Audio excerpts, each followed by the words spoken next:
I am cooking now. Okay, I am cooking now. Okay, I am working at my house. আমি আমার বাড়িতে কাজ করছি। I am cooking now. আমি এখন রান্না করছি। I am taking shower. আমি এখন ঝর্ণা নিচ্ছি বা গোসল করতেছি। ওকে, আচ্ছা, তারপর কি আপনি এইভাবেও বলতে পারেন I am cleaning my room. আমি আমার রুম পরিষ্কার করছি। আপনি কিন্তু ঠিক এইভাবে আমার মতো এই যে স্পোকেন যেটা আছে ইংলিশ স্পোকেন বা স্পোকেন ইংলিশ, এটা কিন্তু ঠিক এইভাবে ফ্লুয়েন্সি আনতে হলে আপনাকে সব জিনিসগুলো ইংরেজিতে ভাবতে হবে। ওকে, আপনি কোথাও যাচ্ছেন, বাজারে যাচ্ছেন। আই এম কি, I am going to market. I am going to market, আমি বাজারে যাচ্ছি। আমি স্কুলে যাচ্ছি। I am going to school. আমি কলেজে যাচ্ছি। I am going to college.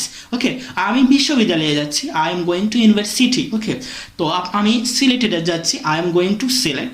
I am going to abroad, আমি বিদেশে যাচ্ছি। ওকে, তো আপনি কিন্তু ঠিক আমার মতো করে সব কিছু, এই যে আমি যতগুলো বাক্য এখন ট্রান্সলেট করলাম কিসে,